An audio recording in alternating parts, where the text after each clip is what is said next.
ჟურნალი რიცის ახალი ნომრის პრეზენტაციას ესწრება მისი ერთგული მკითხველი და ეს ძალიან მნიშვნელოვანია, რადგანაც ჟურნალი ერთგვარ უხილავი ხიდის როლს ასრულებს აფხაზ და ქართულ საზოგადოებას შორის და მნიშვნელოვანია, რომ მისი მკითხველის რაოდენობა მკვეთრად იზრდება და ესეც რაღაც განსაკუთრებულ როლს თამაშობს ამ ჟურნალის არსებობაში.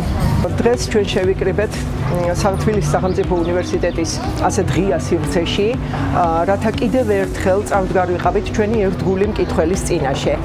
2021 წლის ნომერი პირველი ჟურნალის თემა გახლავთ ექიმები და არა მხოლოდ, რაც გულისხმობს იმას, რომ ამ ნომერში თქვენ წაიკითხავთ არაჩვეულებრივ გამორჩეულ პროზას, პოეზიას, პუბლიცისტიკას, რომელიც შექმნილია პროფესიონალი ექიმების, ასევე რომელთა მეორე პროფესია გახლავთ მწერლობა. მე ვფიქრობ, რომ ძალიან გემოვნებიანი ჟურნალი წარადგინა რიცის რედაქციამ თქვენს წინაშე.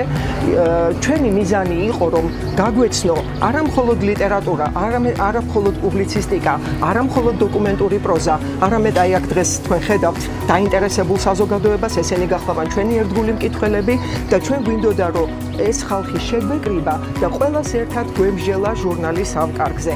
ეს ერთგვარი ტრადიციაა, რომ რიცის რედაქცია წელიწადში ერთხელ შეხვდეს თავის ერთგულ მკითხველს. თქვენ გახსოვთ, რომ შარშან ჩვენ შევიკრიბეთ ბათუმში ანბანის კოშკთან და ასე ნელ-ნელა ტრადიციამდე მივედით, რომ ყოველ ზაფხულს შევხვდეთ ჩვენს მკითხველებს.